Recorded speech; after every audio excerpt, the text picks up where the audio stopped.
Hello, welcome my YouTube channel उत्तम classes. आज हम चर्चा करेंगे स्वामी विवेकानंद जी के बारे में।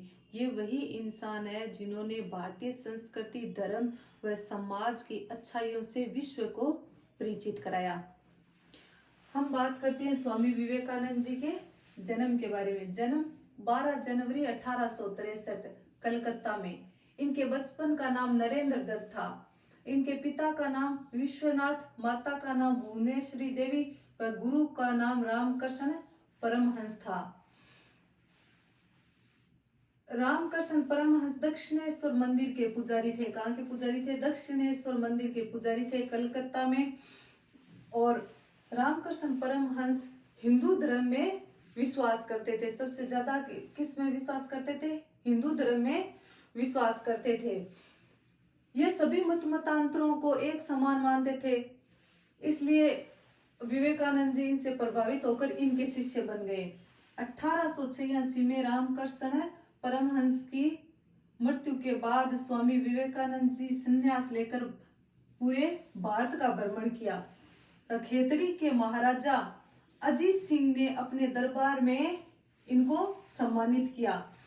महाराजा अजीत सिंह के कहने से 11 सितंबर 1893 को शिकागो विश्व धर्म सम्मेलन में स्वामी विवेकानंद जी ने भाग लिया तथा भारतीय संस्कृति के बारे में अपने विचार प्रकट किए।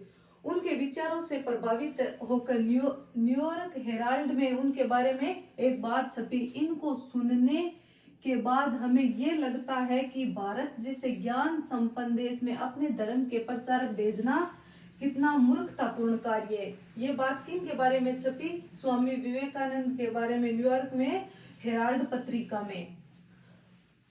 स्वामी विवेकानंद जी 1896 में वेदांत सोसाइटी की स्थापना की। कहाँ की?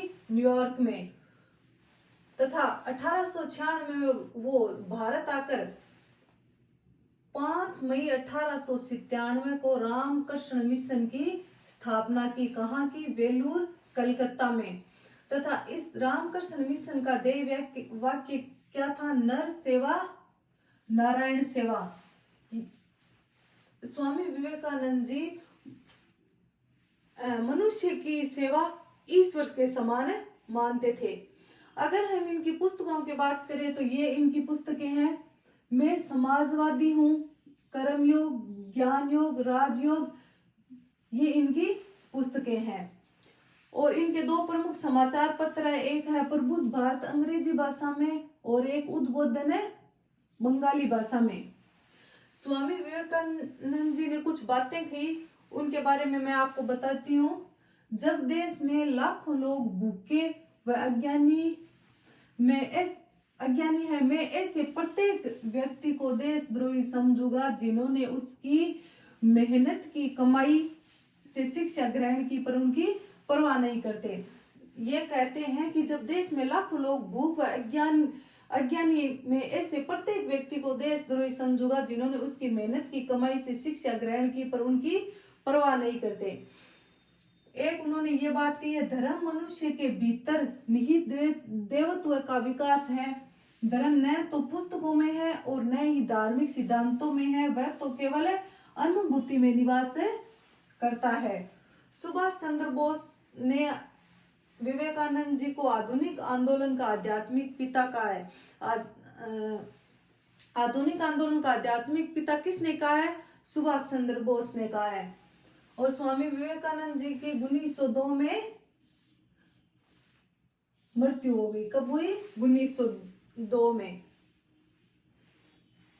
आज के लिए इतना ही। धन्यवाद।